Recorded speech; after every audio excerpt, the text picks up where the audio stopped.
Welcome.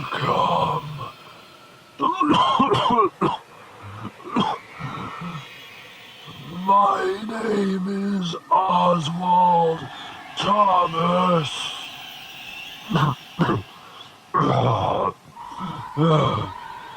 You will have to forgive my voice.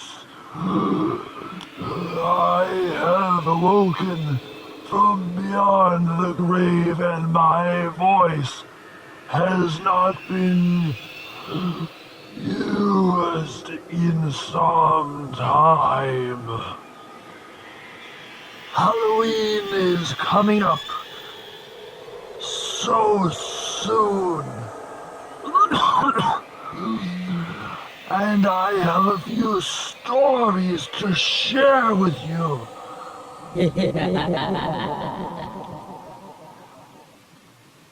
In Syracuse, New York, there is a winding road called Whiskey Hollow, where many superstitious acts have occurred. These superstitions originate from a time when bootleggers occupied the hills. Despite its haunted nature, some people aren't scared off. Late one night, Phil Kirk came driving down the road after a few hours shopping at discount stores. He was looking to fill up his water jugs at the spring. He pulled his car over to the side of the road, grabbed his 2 empty jugs out of the back seat, and headed down the path to the water spring.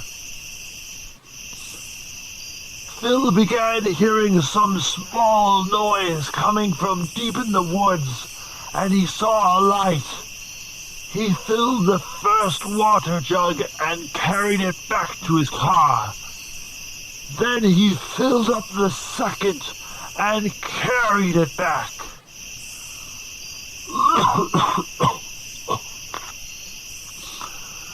Quite curious, he went past the spring and walked along to uncover the cause of the noise.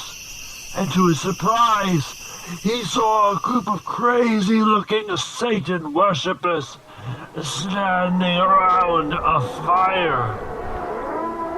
These woods were normally very peaceful, but Phil had heard rumors of murders, Satan worship, and KKK meetings. Maybe there were both Satan worshippers and members of the KKK. He stepped back slowly to hide behind a tree, terrified of the crunching leaves under his feet. 2 people were playing bongo drums. The rest were chanting. A man pulled out a chicken from a cage. The man brought the chicken over to the fire and held it up, squawking. He pulled out a large knife and cut the bird's head off. Blood gushed everywhere. Cultists fell to their knees to receive the blessing. Another man went over to a larger cage, reached in and dragged out a young woman.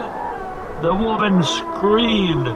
She tried to fight back against her captors.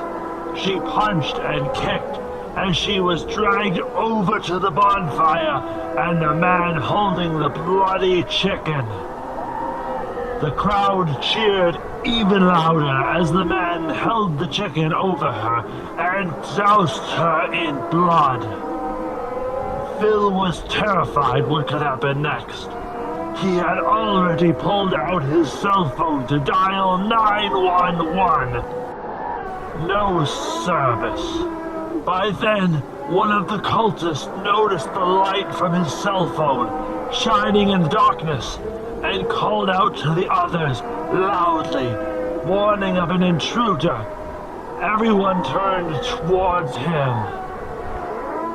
Phil knew he couldn't take them all on him by himself. He scrambled through the trees toward his car, voices trailing behind him through the darkness. He reached his car, jumped in the driver's side door, and began fumbling with the keys. The cultists arrived and pounded on the sides of the vehicle. He drove off. One guy tried to run in front of the car and was mowed down as Phil kept driving in pure panic. The guy could throw off his alignment. He drove down the road a ways, swerving back and forth. Suddenly, the girl ran out of the bushes. She had been left unattended and ran off towards the road in another direction. Phil slammed on the brakes to pick her up. He heard no one behind them. A half an hour later, the police came. The cult group was nowhere to be found.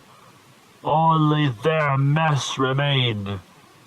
But Phil and the woman got away safe. In Rochester, New York, there is an area along Culver Road which flows into Durand Eastman Park. It is here the Lady in White is said to roam, along with her supposed castle in the park. The legend dates back over 100 years, with an angry spirit who haunts the area searching for her lost daughter. Late one cold night, David and Janice came stumbling out of the historic Reunion Inn and began walking down the street towards the park. They had had too much to drink, and it bothered the other patrons, so they both left.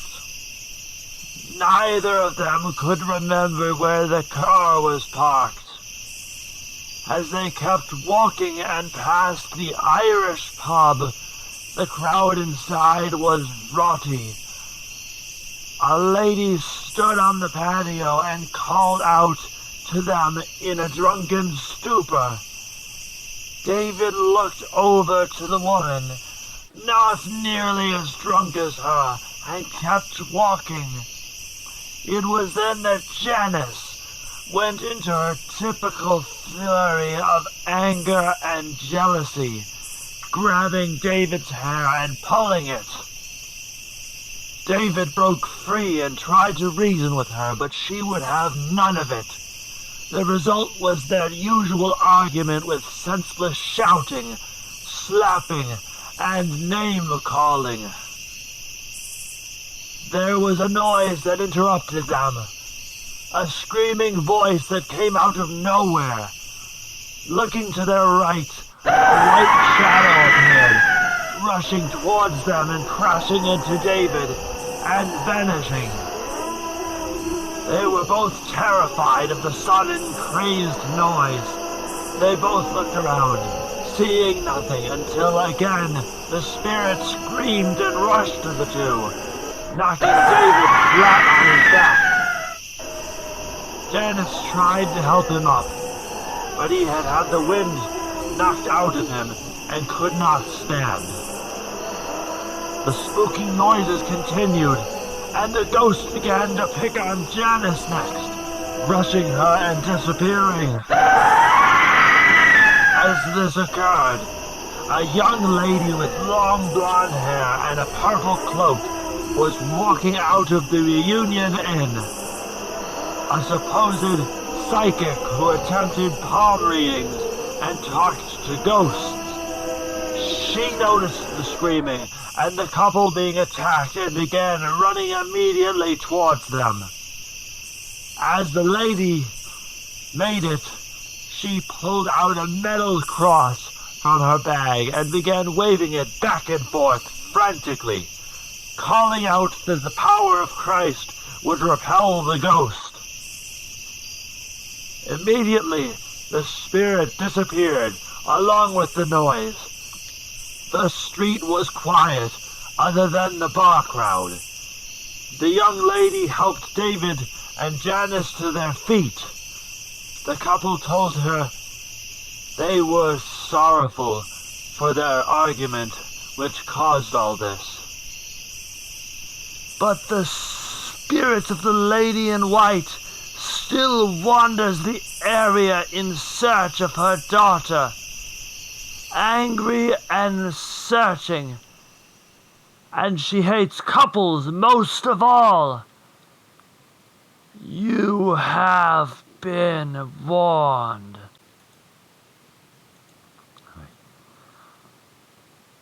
I thank you for tuning in with me tonight.